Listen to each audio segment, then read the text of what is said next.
nilai dengan Presiden Jokowi. Pada akhirnya dia ucapkan itu. Kendati orang masih berspekulasi mungkin bahwa yaitu basa-basi Pak Prabowo karena masih ada 10 hari ke depan untuk mengatur kembali komposisi kabinetnya.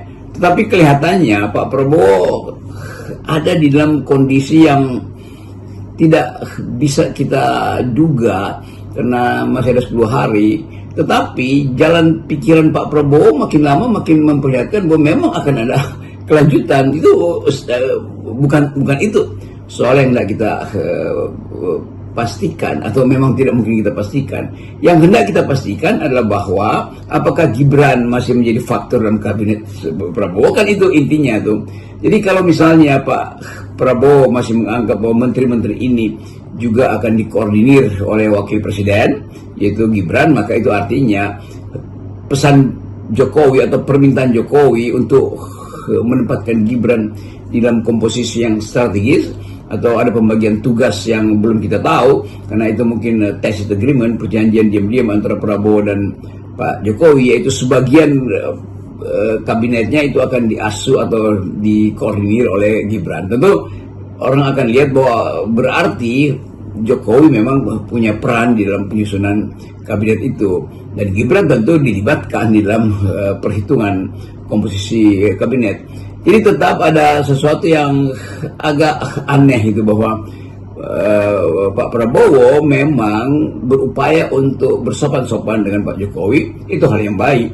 Tetapi kemudian orang menilai bahwa kalau begitu tidak ada semacam identitas otentik dari kabinet ini. Kan itu akhirnya kesimpulannya. Jadi kabinet Pak Prabowo itu tidak otentik ya, dalam identitasnya, karena hanya melanjutkan komposisi kabinet dari Pak Jokowi. Jadi kelihatannya daftar yang beredar hari ini kita nggak tahu itu benar apa tidak, tetapi keterangan Pak Prabowo menunjukkan bahwa beliau memang ingin bukan sekedar menghormati, tapi tidak punya cara lain selain mengambil ide-ide dari Pak Prabowo. Jadi dari Pak Jokowi melalui penempatan orang-orang yang dia sendiri katakan itu berasal dari kabinet sebelumnya, itu kabinet Pak Jokowi.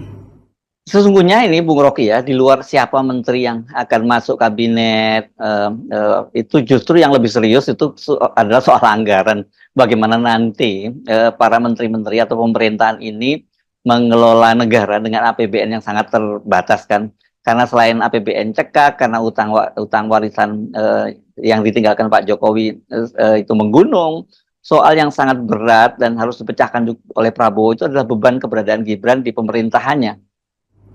Ya memang pada akhirnya kita mesti kembali sebetulnya pada inti soalnya, yaitu ketersediaan anggaran dan bagaimana cara memperoleh hutang luar negeri baru, bagaimana memperluas basis pajak atau mereka yang potensial untuk dipajaki itu, bagaimana tax ratio itu dimungkinkan untuk mengukur apakah negara bisa memperoleh pendapatan dari dalam negeri atau tetap harus berutang. Jadi sebetulnya kalkulasi itu kan kalkulasi yang sederhana saja, tetapi orang ingin lihat atau rakyat ingin tahu sebetulnya arah pemerintahan ini apa. Kalau arahnya setara atau sejajar atau bahkan